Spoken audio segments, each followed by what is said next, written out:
여기에 이런 문장이 있었어? 이게 무슨 뜻이야, 아빠? 그 산은 당신 아버지가 평생 지키려 했던 비밀입니다. 좋아요. 그럼 제가 그걸 지켜드릴게요. 아니, 되찾을게요. 안녕하세요. 인생의 향기입니다. 이야기를 시작하기 전에 구독과 좋아요, 알림 설정 부탁드립니다. 그럼 이어서 사연 들려드리겠습니다. 서울 강남구 한복판에 자리한 윤태곤 그룹 본사 건물. 28층 회장실에서는 변호사 한 명이 유언장을 펼쳐놓고 있었습니다. 윤소희는 검은색 정장을 입고 의자에 앉아 있었는데 손가락 끝이 미세하게 떨리고 있었죠. 아버지가 세상을 떠난 지 이제 일주일이 지났습니다. 고인의 유언에 따르면 변호사의 목소리가 회의실에 울려 퍼졌습니다. 윤소희는 숨을 깊게 들이마셨어요. 38년 동안 아버지와는 그리 가깝지 않았지만 그래도 외동딸이니까 당연히 회사와 재산의 상당 부분은 자신에게 올 거라고 생각했거든요. 모든 재산과 경영권은 배우자인 최설인 여사에게 상속됩니다. 그 순간 윤소희의 얼굴에서 혈색이 싹 빠져나갔습니다. 귀를 의심했어요. 뭔가 잘못 들었을 거라고 생각했죠. 하지만 변호사는 계속해서 재산 목록을 읽어내려갔고 그 어디에도 윤소희의 이름은 없었습니다. 최설인이 고개를 살짝 숙이며 말했어요. 소희야, 아버지께서 이렇게 결정하신 데는 다 이유가 있으실 거야. 너무 서운해하지 마. 목소리는 부드러웠지만 윤소희는 그 속에 숨어 있는 차가운 기운을 느꼈습니다. 최설인과 아버지가 결혼한 지는 이제 겨우 3년이었어요. 그런데 외동딸인 자신은 아무것도 받지 못한다니요. 윤소희는 자리에서 일어났습니다. 다리에 힘이 들어가지 않았지만 그래도 걸어야 했어요. 회의실 문을 열고 나가면서 뒤에서 들려오는 최설인의 목소리가 귓가를 맴돌았습니다. 변호사님, 회사 경영권 이양 절차는 언제부터 시작할 수 있나요?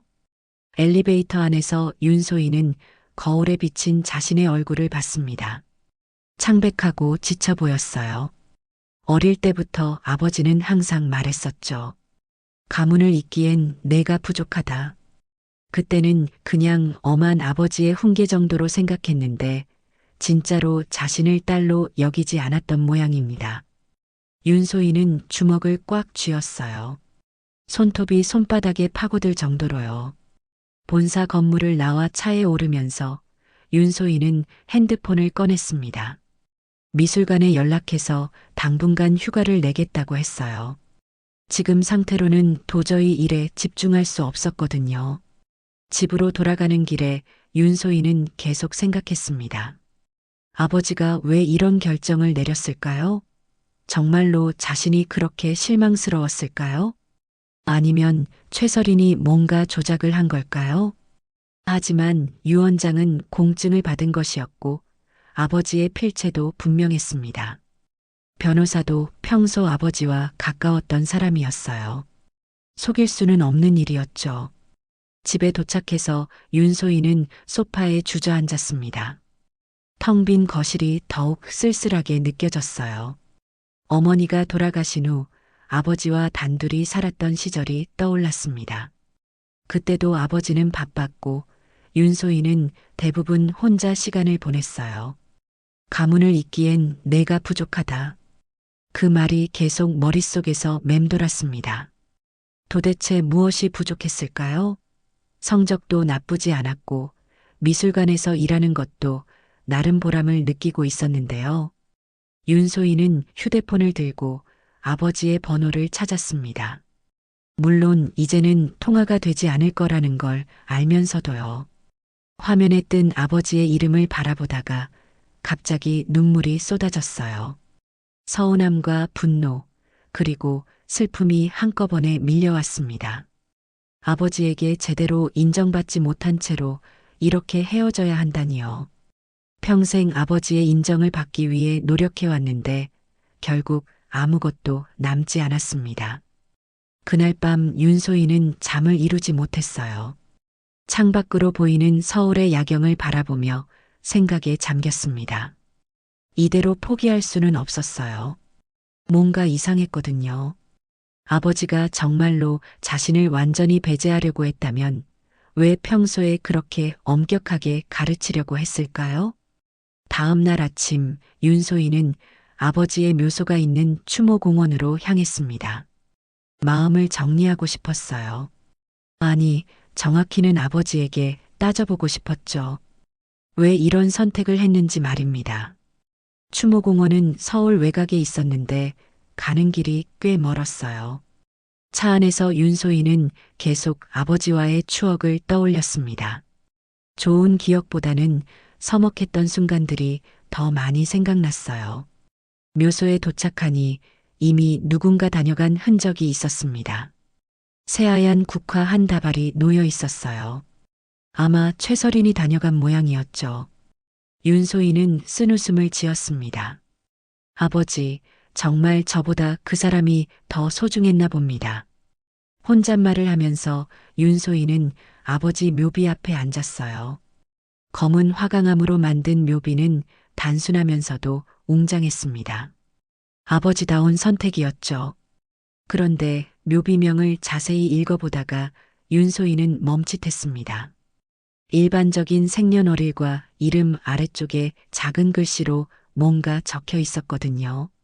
내 산을 다시 되찾을 자, 피는 피를 부른다. 이상했어요. 이런 문구는 본 적이 없었습니다. 유언장 공개 때도 변호사가 이런 말은 하지 않았어요. 윤소희는 묘비에 더 가까이 다가가서 문구를 다시 읽어봤습니다. 내 산을 다시 되찾을 자. 산이라니요? 윤소희는 고개를 갸웃했습니다. 아버지가 무슨 산을 가지고 있었던가요? 회사 부동산 목록에서 산 같은 건 본 적이 없는데요. 그때 갑자기 어릴 적 기억이 떠올랐습니다.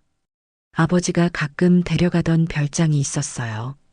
산속에 있는 작은 별장이었는데 윤소희가 10살쯤 되었을 때까지 여름마다 거기서 시간을 보냈었죠. 설마 그 산을 말하는 건가? 윤소희는 무릎을 털고 일어났습니다. 갑자기 궁금해졌어요. 그 별장은 지금 어떻게 되었을까요? 아버지는 언제부터인가 그곳에 대해 말하지 않았는데요. 집으로 돌아가는 길에 윤소희는 계속 그 문구를 되뇌었습니다. 피는 피를 부른다는 것은 혈육을 의미하는 것 같았어요. 그렇다면 아버지가 자신에게 뭔가 메시지를 남긴 건 아닐까요? 집에 도착하자마자 윤소희는 아버지의 서재로 향했습니다. 최서린이 이미 정리했을 수도 있지만 혹시 모르니까요. 다행히 서재는 그대로 있었어요. 책장 사이사이를 뒤지다가 윤소희는 오래된 사진첩 하나를 발견했습니다. 먼지가 수북이 쌓여 있었어요. 사진첩을 펼치니 어릴 적 자신과 아버지, 그리고 어머니의 사진들이 나왔습니다. 그 중에서도 산속 별장에서 찍은 사진들이 많았어요. 푸른 나무들에 둘러싸인 작은 별장, 그 앞에서 웃고 있는 가족의 모습. 그때는 정말 행복했었죠. 사진 뒷면을 보니 장소와 날짜가 적혀 있었습니다. 경기도 가평군 청평면 상천리. 윤소희는 그 주소를 휴대폰에 저장했어요. 그 다음 날 윤소희는 직접 그 산을 찾아가 보기로 했습니다. 20여 년 만에 가보는 길이었어요. 내비게이션을 따라 가다 보니 기억보다 훨씬 멀게 느껴졌습니다. 산 입구에 도착하니 예전과는 많이 달라져 있었어요. 개발이 많이 진행되어서 펜션들과 카페들이 여기저기 들어서 있었죠. 어릴 적 기억 속의 한적한 산골은 온데간데 없었습니다. 윤소희는 차에서 내려 주변을 둘러봤어요. 예전 별장이 있던 자리를 찾아보려고 했지만 워낙 변해서 어디가 어딘지 알 수가 없었습니다. 그때 한 할머니가 다가왔어요. 약초를 캐러 온 듯 보였죠. 여기 찾는 거 있어? 아, 네. 예전에 여기 별장이 하나 있었는데요. 20년 전쯤에요. 할머니는 윤소희를 자세히 살펴보더니 고개를 끄덕였습니다. 아, 윤 사장 딸이구나. 많이 컸네. 그때 꼬마였는데. 윤소희는 깜짝 놀랐어요. 이 할머니가 자신을 기억한다니요. 할머니는 여기 계속 사셨나 봅니다. 응, 나는 김정순이야. 저기 산기슭에 살고 있어. 내 아버지 별장은 이미 없어졌어. 10년 전에 헐어버렸지. 윤소희의 마음이 가라앉았습니다. 그래도 할머니가 기억해 주시니 다행이었어요. 혹시 우리 아버지가 이 산 전체를 소유하고 있었나요? 김정순 할머니는 복잡한 표정을 지었습니다. 그건 말하기 좀 그런데 내 아버지가 이 산을 사들이려고 했던 건 맞아. 하지만 어떤 일들이 있어서 결국 포기하고 조각조각 팔아버렸지. 어떤 일들이요? 그건 내가 알 필요는 없어. 다만 이 산에는 비밀이 많다는 것만 알아도. 할머니는 더 이상 말하지 않았어요. 대신 윤소희를 잠시 바라보더니 이렇게 말했습니다. 산은 기억한다. 묻힌 것들을 다 기억하고 있어. 그 말을 남기고 할머니는 산속으로 사라져 버렸습니다. 윤소희는 한참 동안 그 자리에 서 있었어요. 할머니의 말이 계속 머릿속에서 맴돌았습니다. 집으로 돌아온 윤소희는 밤늦도록 인터넷을 뒤졌습니다. 가평군 상천리 일대의 토지 정보를 찾아보려고 했어요. 부동산 사이트를 뒤지다 보니 그 산 일대가 현재 여러 명의 소유주로 나뉘어 있다는 걸 알 수 있었습니다. 펜션 운영자, 카페 사장, 개인 별장 소유주들. 정말 조각조각 흩어져 있었어요. 윤소희는 각각의 소유주 이름을 노트에 적어가며 정리했습니다. 그럼 내가 사들이면 되잖아. 윤소희는 혼잣말을 했어요. 유산은 받지 못했지만 그동안 모아둔 돈과 미술관에서 받은 퇴직금이 있었습니다. 그리고 필요하다면 대출도 받을 수 있었죠. 다음 날부터 윤소희는 본격적으로 움직이기 시작했습니다. 먼저 부동산 중개업소를 찾아갔어요. 가평 지역에서 오래 일해온 박도진이라는 중개사를 만났습니다. 상천리 일대를 전부 사고 싶다고요? 박도진은 눈을 동그랗게 뜨며 물었어요. 40대 초반으로 보이는 그는 캐주얼한 옷차림에 선글라스를 끼고 있었습니다. 겉보기에는 좀 가벼워 보였지만 이 지역 땅 거래에 대해서는 누구보다 잘 안다는 평판이 있었어요. 네, 가능한 한만이요. 이유를 물어봐도 될까요? 개발 사업 같은 건가요? 윤소희는 잠시 망설였습니다. 진짜 이유를 말할 수는 없었어요. 개인적인 추억이 있는 곳이라서요. 보존하고 싶습니다. 박도진은 고개를 끄덕였어요. 아, 그런 분들 가끔 있어요. 어릴 때 추억이 있는 곳을 되찾고 싶어 하는. 그런데 말씀드리자면 쉽지 않을 거예요. 왜요? 일단 소유주가 너무 많아요. 그리고 몇몇 분들은 절대 안 판다고 하시거든요. 특히 산 정상 부근 땅을 가진 분들은요. 박도진은 지도를 펼쳐서 보여주었습니다. 빨간색으로 표시된 구역들이 매매 거부 지역이었어요. 여기 보시면 이 할아버지는 10년째 안 판다고 하시고 저기 펜션 운영하시는 분도 마찬가지예요. 뭔가 이상하다고 하시면서요. 이상하다니요? 글쎄요. 저주받은 땅이라고 하시는 분들도 있고 팔면 안 좋은 일이 생긴다고 하시는 분들도 있고요. 미신이긴 하지만 윤소희는 김정순 할머니의 말을 떠올렸습니다. 산은 기억한다고 했던 그 말이요. 그래도 일단 시도해보고 싶어요. 가능한 곳부터라도요. 박도진은 어깨를 으쓱했습니다. 알겠어요. 그럼 제가 알아보고 연락드릴게요. 그날 오후 윤소희는 다시 상천리로 향했습니다. 이번에는 김정순 할머니를 찾아보려고 했어요. 할머니가 산기슭에 산다고 했으니까요. 한참을 돌아다니다가 작은 한옥 한 채를 발견했습니다. 마당에서 약초를 말리고 있는 할머니의 모습이 보였어요. 할머니, 안녕하세요. 김정순 할머니는 윤소희를 보더니 빙긋 웃었습니다. 또 왔구나. 뭔가 찾고 있는 것 같던데 찾았어? 아직이요. 할머니, 제가 이 산 전체를 사드리려고 하는데 혹시 알아야 할 일이 있을까요? 할머니의 표정이 진지해졌습니다. 왜 그런 생각을 했어? 윤소희는 묘비명 이야기를 했어요. 내 산을 다시 되찾을 자, 피는 피를 부른다는 그 문구 말입니다. 할머니는 한참을 생각하더니 입을 열었어요. 내 아버지가 살았을 때도 그랬어. 이 산을 통째로 사들이려고 했지. 하지만 중간에 포기했어. 왜요? 뭔가를 발견했거든. 이 산 밑에 묻힌 것들을 말이야. 할머니는 더 이상 말하지 않았어요. 대신 차 한 잔을 내어주며 말했습니다. 조심해라. 이 산에는 비밀이 많아. 내 아버지도 그 비밀 때문에 고생했을 거야. 집으로 돌아오는 길에 윤소희는 계속 생각했습니다. 아버지가 발견한 비밀이 뭘까요? 그리고 그 비밀 때문에 산을 포기했다는 건 뭘 의미하는 걸까요?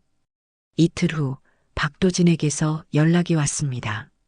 몇 군데는 팔겠다고 하시는데 가격이 좀 높아요. 그리고 한 분은 직접 만나서 얘기하자고 하시네요. 누구요? 장기석이라는 분이에요. 은퇴한 변호사라고 하시는데 산 중턱에 별장을 가지고 계세요. 윤소희는 그 이름을 어디선가 들어본 것 같았어요. 하지만 정확히 기억나지 않았습니다. 언제 만날 수 있을까요? 내일 오후 어때요? 제가 안내해 드릴게요. 다음 날 윤소희는 박도진과 함께 장기석의 별장을 찾아갔습니다. 산 중턱에 자리한 별장은 꽤 고급스러워 보였어요. 정원도 잘 관리되어 있었고요. 장기석은 60대 초반으로 보이는 남자였습니다. 말수가 적고 신중해 보였어요. 윤소희를 보더니 오랫동안 살펴보았습니다. 윤태곤 회장님의 따님이시군요. 네, 맞습니다. 저는 오래전에 아버님과 일을 같이 했던 사람입니다. 비서실에서 근무했었죠. 그제서야 윤소희는 기억했어요. 어릴 적에 집에 가끔 왔던 아저씨였습니다. 아, 장 변호사님. 맞습니다. 그런데 왜 이 산을 사들이려고 하시는지 궁금하네요. 윤소희는 묘비명 이야기를 다시 했습니다. 장기석의 눈빛이 변했어요. 그 문구를 직접 새긴 사람이 접니다. 네. 회장님께서 돌아가시기 전에 부탁하셨어요. 묘비에 그 문구를 꼭 새겨달라고요. 윤소희는 숨이 턱 막혔습니다. 아버지가 정말로 자신에게 메시지를 남긴 거였어요. 장기석은 차 한 잔을 내어주며 천천히 입을 열었습니다. 회장님께서 돌아가시기 한 달 전쯤이었어요.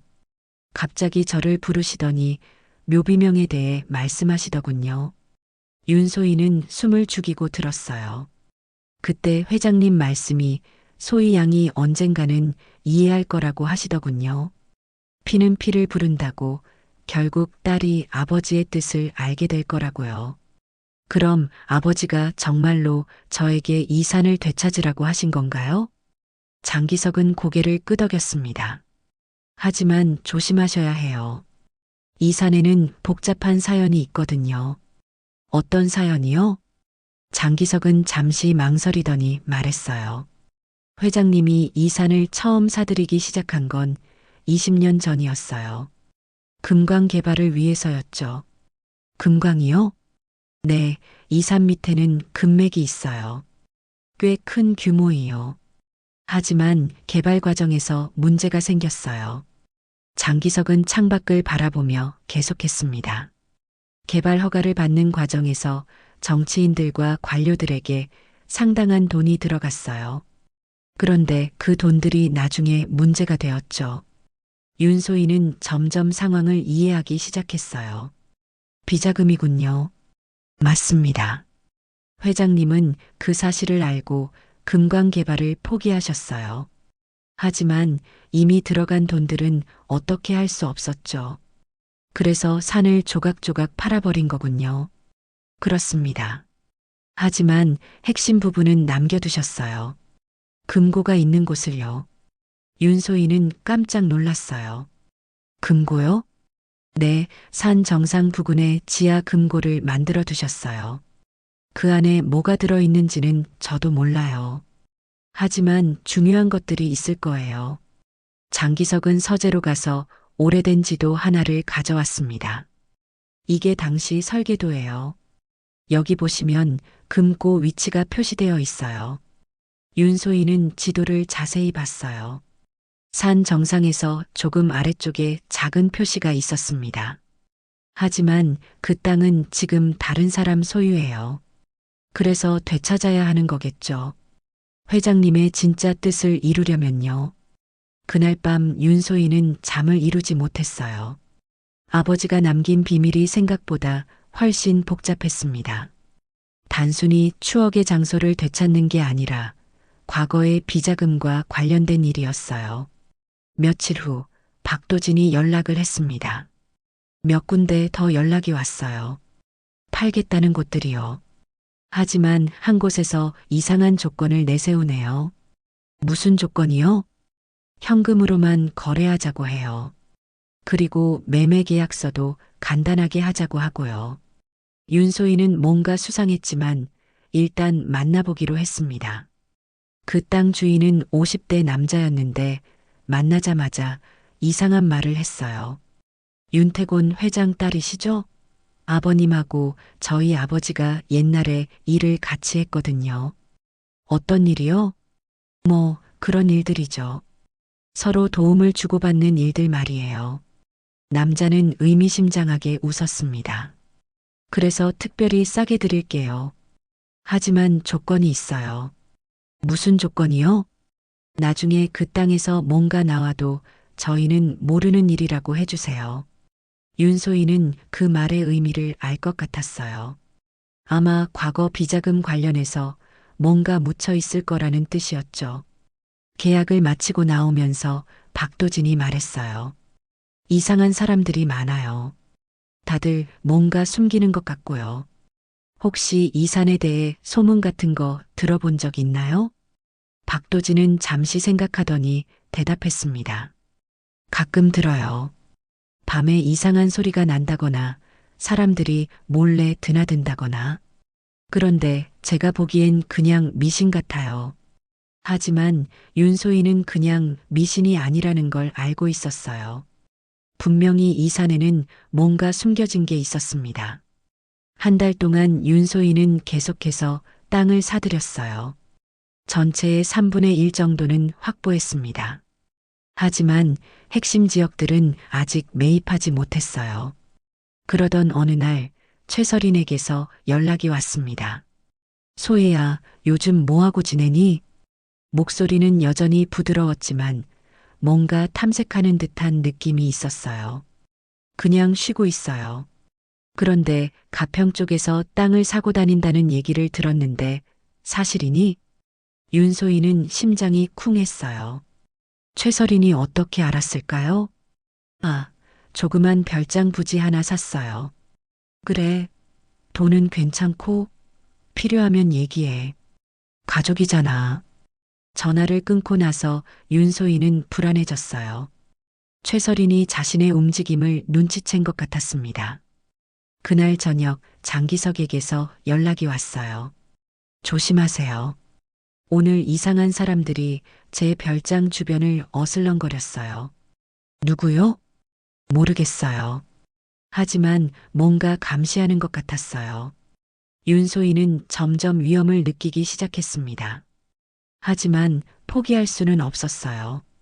아버지가 남긴 메시지를 따라가야 했습니다. 며칠 후 더 큰 문제가 생겼어요. 산 정상 부근의 핵심 땅 소유주가 갑자기 매매를 거부한다고 연락이 온 거예요. 박도진이 황급히 전화를 했습니다. 큰일 났어요. 김할아버지가 갑자기 마음을 바꾸셨대요. 누군가 더 좋은 조건을 제시했나 봐요. 윤소희는 직감적으로 최설인의 짓이라는 걸 알았어요. 뭔가 대책을 세워야 했습니다. 윤소희는 박도진과 함께 김할아버지를 만나러 갔습니다. 할아버지는 80 가까운 나이에도 정정해 보였지만 표정이 어두웠어요. 할아버지, 왜 갑자기 마음을 바꾸신 거예요? 미안해, 아가씨. 하지만 팔 수가 없어. 혹시 다른 분이 더 좋은 조건을 제시하셨나요?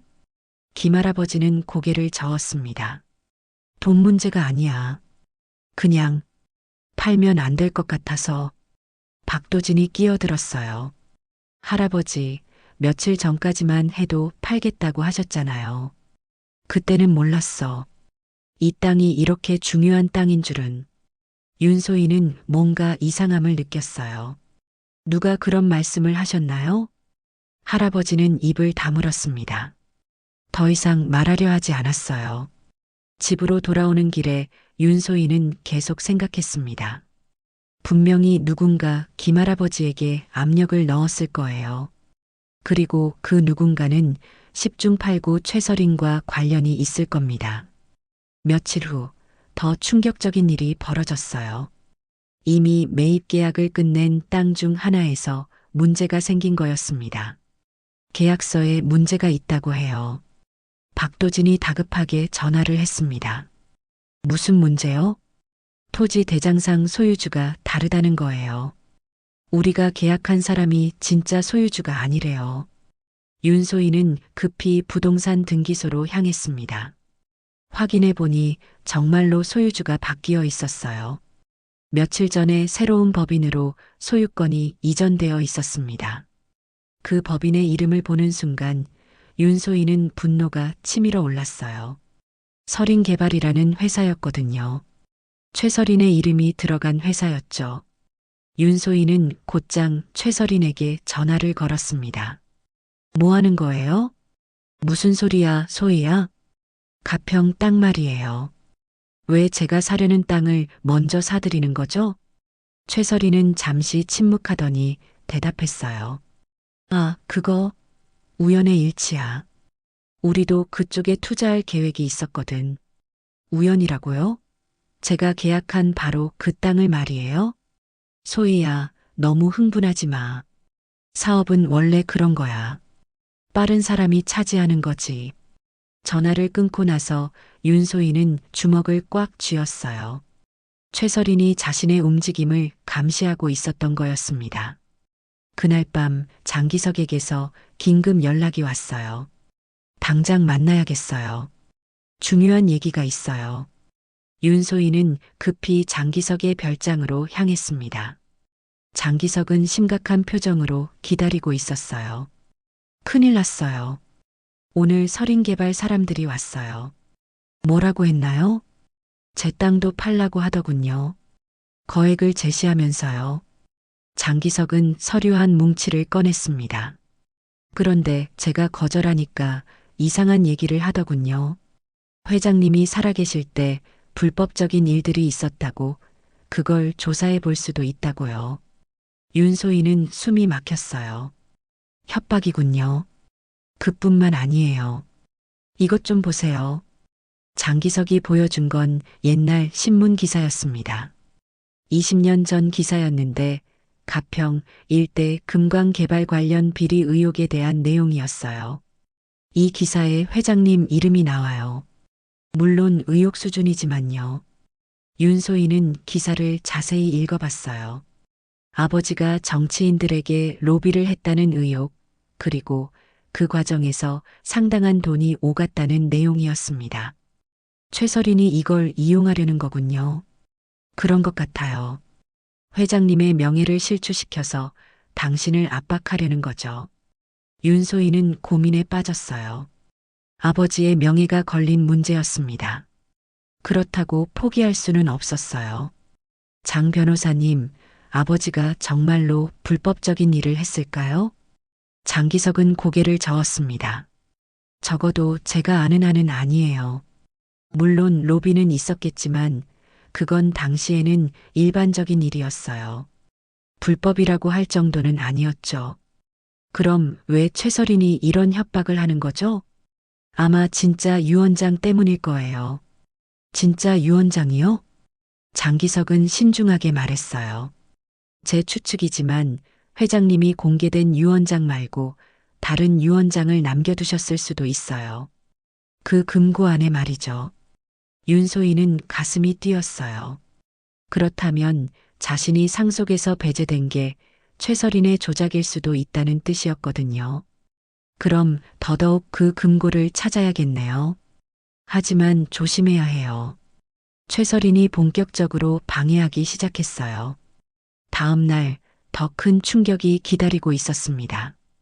박도진에게서 연락이 온 건데 윤소희가 사들인 땅 중 여러 곳에서 동시에 문제가 제기되었다는 거였어요. 소유권 분쟁, 계약서 위조 의혹, 대금 지급 문제. 한꺼번에 터져 나왔어요. 윤소희는 법무법인으로 달려갔습니다. 변호사와 상담한 결과 모든 게 조작된 것 같다는 얘기를 들었어요. 누군가 조직적으로 방해하고 있는 것 같습니다. 법적으로는 문제없는 계약들인데 행정적인 트집을 잡고 있어요. 어떻게 해야 하죠? 시간이 걸릴 겁니다.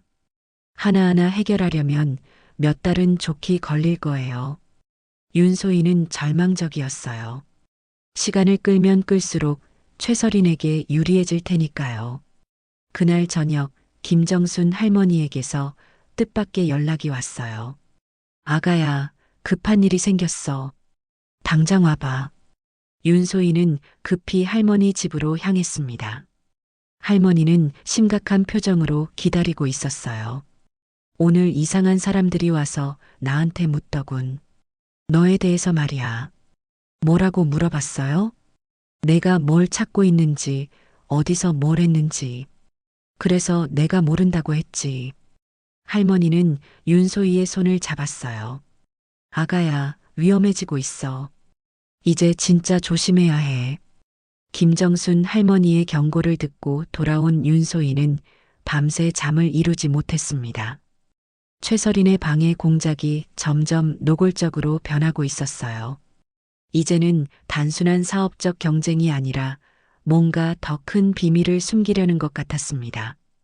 다음 날 아침 예상치 못한 소식이 들려왔어요. 박도진이 다급한 목소리로 전화를 했습니다. 큰일 났어요. 경찰이 와서 수사를 한대요. 무슨 수사요? 토지 매매 과정에서 사문서 위조 의혹이 있다고 해요. 그리고 당신을 참고인으로 조사하겠다고 하네요. 윤소희는 머리가 멍해졌어요. 사문서 위조라니 그런 일은 전혀 없었는데요. 언제요? 오늘 오후에 경찰서로 나오라고 합니다. 전화를 끊고 나서 윤소희는 급히 변호사에게 연락했어요. 하지만 변호사도 당황스러워했습니다. 이상해요. 어제까지만 해도 별다른 문제가 없었는데 갑자기 수사가 시작된다니요. 경찰서에 도착한 윤소희는 수사관과 마주 앉았습니다. 수사관은 여러 서류를 펼쳐놓고 질문을 시작했어요. 윤소혜 씨, 가평군 상천리 일대 토지 매매에 관해 질문드리겠습니다. 네. 이 계약서들을 보시면 일부 서명이 위조된 것으로 의심됩니다. 수사관이 보여준 서류를 보니 분명히 윤소희가 서명한 계약서들이었어요. 하지만 뭔가 달라 보였습니다. 저는 위조한 적이 없어요. 모든 계약을 정당하게 진행했습니다. 하지만 토지 소유주 중 한 분이 자신은 계약서에 서명한 적이 없다고 주장하고 있어요. 윤소희는 혼란스러웠어요. 분명히 박도진과 함께 만나서 직접 계약했는데 어떻게 이런 일이 생길 수 있을까요? 조사는 3시간 동안 계속되었습니다. 윤소희는 모든 과정을 상세히 설명했지만 수사관은 계속 의심스러운 눈초리로 바라봤어요. 일단 오늘은 이 정도로 하겠습니다. 하지만 수사가 진행되는 동안 해외여행은 자제해 주시기 바랍니다. 경찰서를 나와서 윤소희는 박도진에게 전화를 걸었어요. 도진 씨, 이게 대체 어떻게 된 일이에요? 저도 모르겠어요. 갑자기 김할아버지가 계약을 부인한다고 하고 분명히 같이 만나서 계약했는데 말이에요. 혹시 누군가 김할아버지에게 압력을 넣은 건 아닐까요? 그럴 수도 있어요. 요즘 이상한 일들이 너무 많이 벌어지거든요. 그날 저녁 장기석에게서 연락이 왔어요. 어서 오세요. 중요한 걸 발견했어요. 윤소희는 서둘러 장기석의 별장으로 향했습니다. 장기석은 컴퓨터 앞에 앉아서 뭔가를 조사하고 있었어요. 뭘 발견하셨어요? 설인개발 회사 말이에요. 이 회사가 최근에 급속도로 자금을 늘렸어요. 화면에는 설인개발의 재무제표가 떠 있었습니다. 한 달 전까지만 해도 자본금이 10억 원 정도였는데 갑자기 100억 원으로 늘어났어요. 어디서 그런 돈이 나온 거죠? 그게 문제예요. 출처가 불분명해요. 그리고 이 돈으로 가평 일대 땅을 대량으로 매입하기 시작했어요. 윤소희는 점점 상황을 이해하기 시작했어요. 최설인이 제가 그 산에 관심을 보이자 미리 선수를 친 거군요. 그런 것 같아요. 그런데 더 이상한 건 이 회사 명의로 정치인들과 만남을 가졌다는 기록이 있어요. 장기석이 보여준 자료에는 설인개발 대표가 여러 정치인들과 식사를 했다는 내용이 나와 있었어요. 로비를 했다는 뜻인가요? 아마도요. 그리고 그 결과가 오늘의 수사인 것 같아요. 윤소희는 분노가 치밀어 올랐어요. 최설인이 정치적 영향력까지 동원해서 자신을 궁지로 몰아넣고 있었던 거였습니다. 그런데 장 변호사님, 아버지가 말씀하신 금고는 정확히 어디에 있는 거예요? 장기석은 지도를 펼쳐서 보여주었습니다. 여기에요. 산 정상에서 남쪽으로 100m 정도 내려온 지점이에요. 그 땅은 누구 소유죠? 현재는 설인개발 소유예요. 윤소희는 절망스러웠어요. 핵심 지역이 이미 최설인 손에 넘어간 상태였습니다. 그럼 이제 어떻게 해야 하죠? 장기석은 잠시 생각하더니 말했어요. 불법적인 방법밖에 없을 것 같아요. 불법적인 방법이요? 밤에 몰래 들어가서 금고를 찾는 거예요. 윤소희는 망설였어요. 그건 명백한 불법 침입이었거든요. 하지만 다른 방법이 없어요. 최설인이 그 금고의 존재를 알게 되면 먼저 파내버릴 거예요. 언제 할까요? 오늘 밤이 좋을 것 같아요. 새벽 시간에요. 밤이 되자 윤소희와 장기석은 산으로 향했습니다. 손전등과 삽을 준비했어요. 마음은 불안했지만 다른 선택이 없었습니다. 산길은 생각보다 험했어요. 어둠 속에서 길을 찾아가는 게 쉽지 않았습니다. 1시간 정도 올라가니 목적지에 도착했어요. 여기인 것 같아요. 장기석이 지도와 주변을 비교해가며 말했어요. 그런데 어디를 파야 하죠? 설계도상으로는 이 바위 옆쪽이에요. 두 사람은 조심스럽게 땅을 파기 시작했습니다. 1시간 정도 팠을 때 삽에 뭔가 단단한 게 걸렸어요. 뭔가 있어요. 손전등으로 비춰보니 콘크리트 구조물이 보였습니다. 더 파보니 작은 문이 나타났어요. 이거예요. 금고 입구예요. 하지만 문에는 디지털 자물쇠가 달려 있었어요. 비밀번호를 알아야 열 수 있었습니다. 비밀번호가 뭘까요? 장기석이 고민하더니 말했어요. 혹시 소희 양 생일을 입력해 보세요. 윤소희는 자신의 생일을 입력했어요. 하지만 열리지 않았습니다. 회장님 생일은 어때요? 그것도 안 됐어요. 여러 번호를 시도해 봤지만 모두 실패했습니다. 그때 갑자기 멀리서 자동차 소리가 들려왔어요. 누군가 오고 있어요. 두 사람은 급히 구덩이를 메우고 숨었습니다. 곧 여러 명의 사람들이 손전등을 들고 올라왔어요. 여기 누가 팠네. 역시 윤소희가 왔었구나. 목소리를 들어보니 최설인의 부하들인 것 같았어요. 내일부터 여기 감시를 강화해. 절대 접근하지 못하게 해. 사람들이 내려간 후 윤소희와 장기석은 조용히 산을 내려왔습니다. 이제 어떻게 하죠? 감시까지 붙었는데요. 장기석은 심각한 표정으로 말했어요. 시간이 얼마 없어요. 최설인이 먼저 금고를 열어버릴 거예요. 며칠 후 윤소희에게 정말로 최악의 소식이 전해졌습니다. 경찰에서 정식으로 사문서 위조 혐의로 입건했다는 통보를 받은 거예요. 이제는 단순한 참고인이 아니라 피의자가 된 상황이었습니다. 변호사는 심각한 표정으로 말했어요. 상황이 좋지 않습니다. 증거들이 계속 나오고 있어요. 무슨 증거요? 저는 아무것도 위조한 적이 없어요. 그런데 토지 소유주들이 계속 고발을 하고 있어요. 자신들은 계약서에 서명한 적이 없다고요. 윤소희는 절망적이었어요. 누군가 조직적으로 자신을 함정에 빠뜨리고 있다는 걸 알 수 있었습니다. 그날 밤 윤소희는 아버지의 서재에서 혼자 시간을 보내고 있었어요. 책장 사이사이를 다시 뒤져보며 혹시 놓친 단서가 있을까 생각했습니다. 그러다가 아버지가 평소 즐겨 읽던 고전 소설책을 발견했어요. 삼국지였는데 책 사이사이에 메모지들이 끼워져 있었습니다. 메모지를 하나씩 보니 대부분 업무와 관련된 내용이었어요. 그런데 마지막 메모지는 달랐습니다. 소희야, 만약 내가 이걸 읽고 있다면 내 뜻을 이해했다는 뜻이겠지. 금고 비밀번호는 우리 가족이 가장 행복했던 날이야. 윤소희는 가슴이 뛰었어요. 아버지가 정말로 자신을 위해 단서를 남겨둔 거였습니다. 가장 행복했던 날. 윤소희는 기억을 되돌려 봤어요. 언제가 가장 행복했을까요? 어머니가 살아계실 때? 아니면 다른 특별한 날이 있었을까요? 갑자기 하나의 기억이 떠올랐습니다. 자신이 9살 때 가평 별장에서 보낸 여름휴가였어요. 그때는 아버지가 일주일 내내 휴가를 냈었고 가족 셋이 함께 많은 시간을 보냈었죠.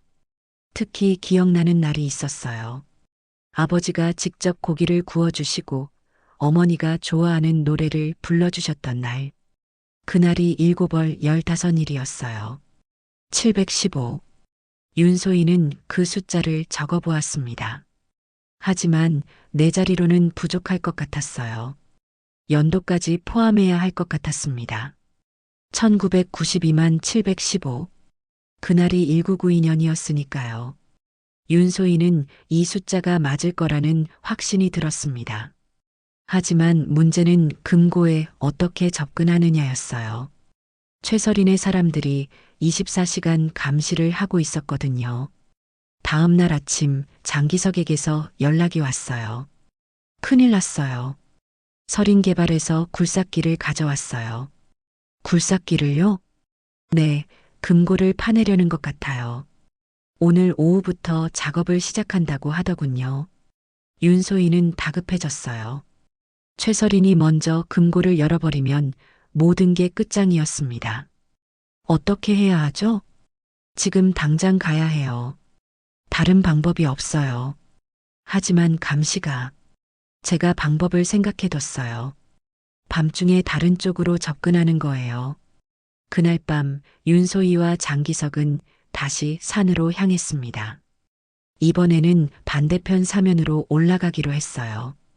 길이 더 험했지만 감시를 피할 수 있을 것 같았습니다. 2시간을 걸어서 겨우 목적지에 도착했어요. 다행히 밤중이라 아무도 없었습니다. 빨리 해야 해요. 새벽에 사람들이 올 거예요. 윤소희는 금고 앞에 무릎을 꿇고 비밀번호를 입력했습니다. 1992만 715. 딸깍. 문이 열렸어요. 윤소희는 가슴이 터질 것 같았습니다. 금고 안에는 여러 개의 서류 봉투와 USB, 그리고 작은 상자가 들어 있었어요. 이게 다 뭐죠?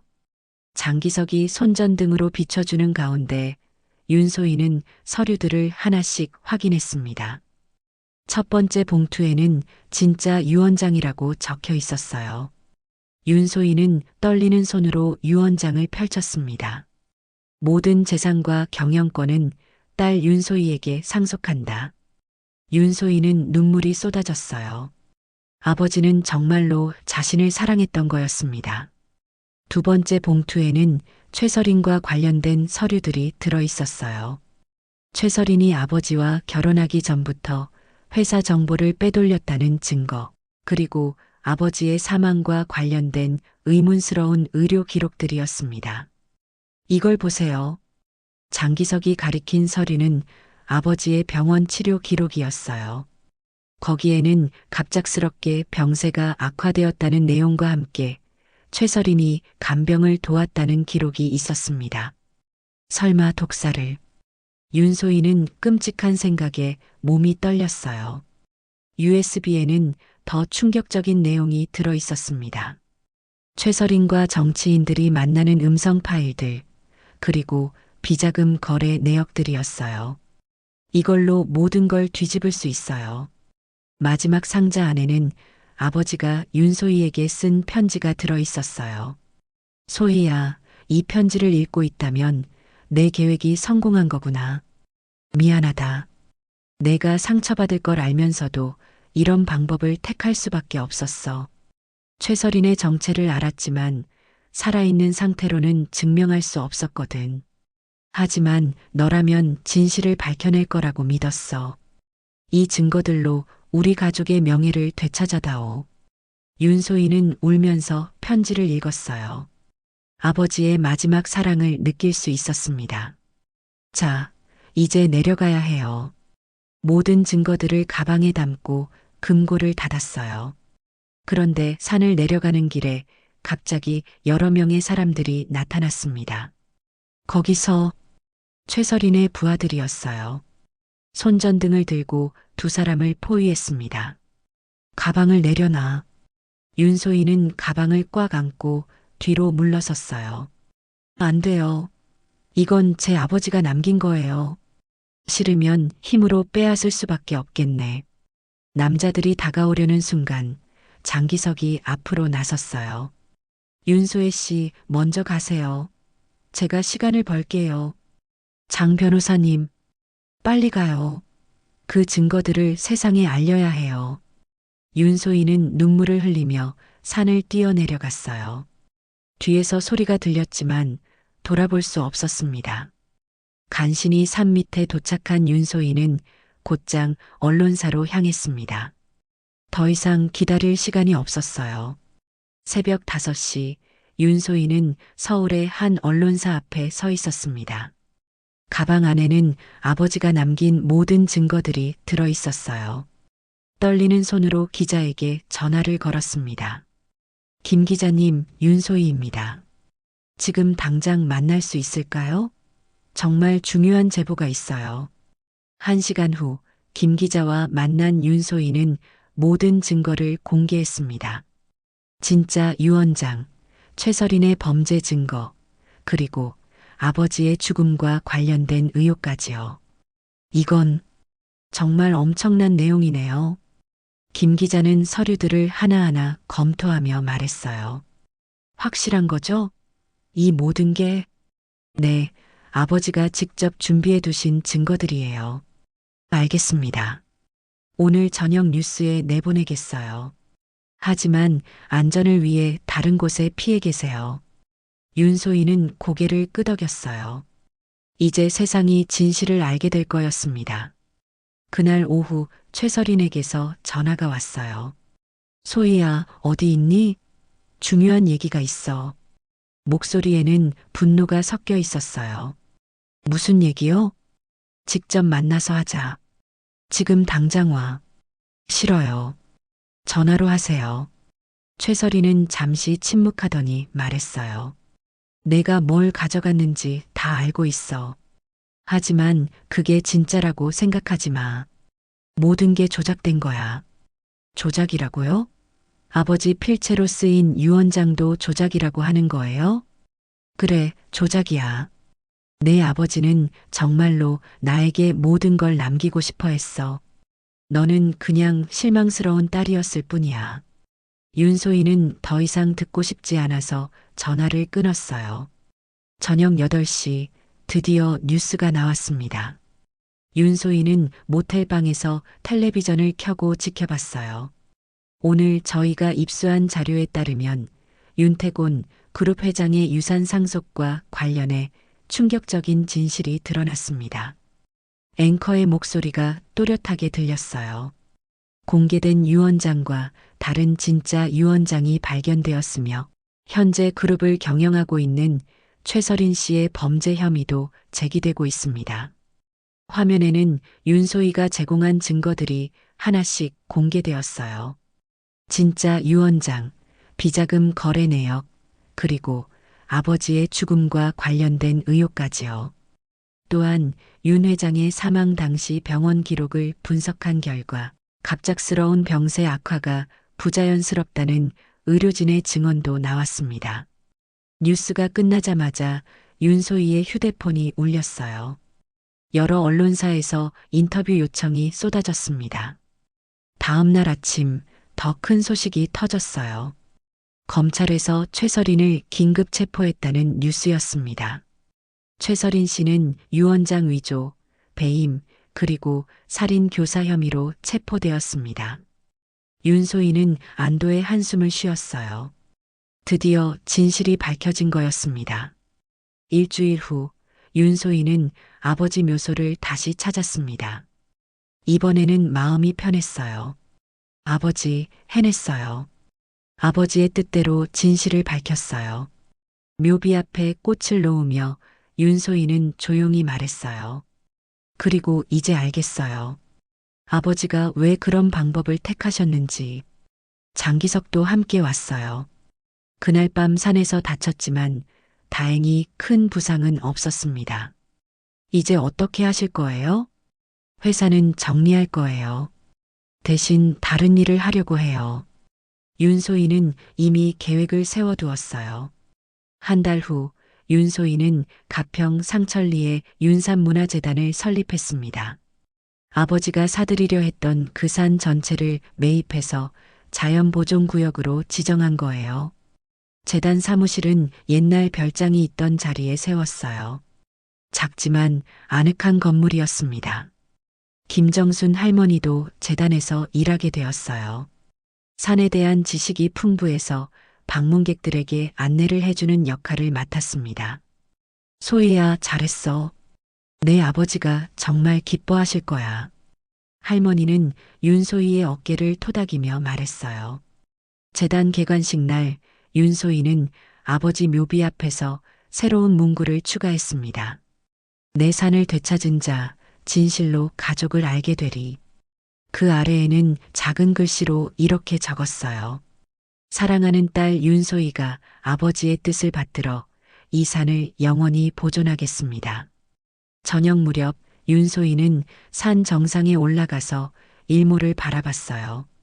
붉은 노을이 산 전체를 물들이고 있었습니다. 휴대폰에 문자가 왔어요.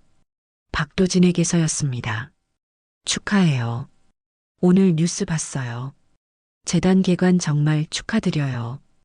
윤소희는 미소를 지으며 답장을 보냈어요. 고마워요. 모든 분들 덕분이에요. 산 아래서는 재단 직원들이 내일 행사 준비를 하고 있었어요. 어린이들을 위한 자연 체험 프로그램이 시작될 예정이었습니다. 윤소희는 깊이 숨을 들이마셨어요. 맑은 공기가 폐 속 깊숙이 들어왔습니다. 아버지, 이제 정말 끝났어요. 우리 가족의 이야기가 아름답게 마무리되었어요. 바람이 불어와서 윤소희의 머리카락을 흩날렸어요. 마치 아버지가 답하는 것 같았습니다. 그날 밤 윤소희는 재단 사무실에서 일기를 썼어요. 오늘로써 38년의 내 인생이 새롭게 시작된다. 아버지의 사랑을 확인했고 진실을 밝혔으며 이제 내가 정말 하고 싶은 일을 할 수 있게 되었다. 이 산에서 많은 사람들이 자연의 소중함을 배우고 가족의 사랑을 느낄 수 있기를 바란다. 창밖으로는 별들이 반짝이고 있었어요. 도시에서는 볼 수 없었던 아름다운 밤하늘이었습니다. 윤소희는 내일 아침에 할 일들을 정리했어요. 어린이 프로그램 점검, 방문객 안내 자료 준비, 그리고 다음 달 환경 세미나 계획까지요. 바쁘지만 행복한 일들이었어요. 이제야 진짜 자신의 인생을 살고 있다는 느낌이 들었습니다. 마지막으로 윤소희는 아버지 사진을 바라보며 말했어요. 아버지, 사랑해요. 그리고 고마워요. 저를 이렇게 강하게 키워주셔서요. 사진 속 아버지는 따뜻하게 미소 짓고 있었습니다. 이제야 그 미소의 진짜 의미를 알 수 있었어요. 딸에 대한 무한한 사랑과 믿음이었습니다. 윤소희는 편안한 마음으로 잠자리에 들었어요. 내일은 새로운 시작이 될 거였습니다. 아버지의 사랑 안에서 자신만의 길을 걸어가는 새로운 인생이요.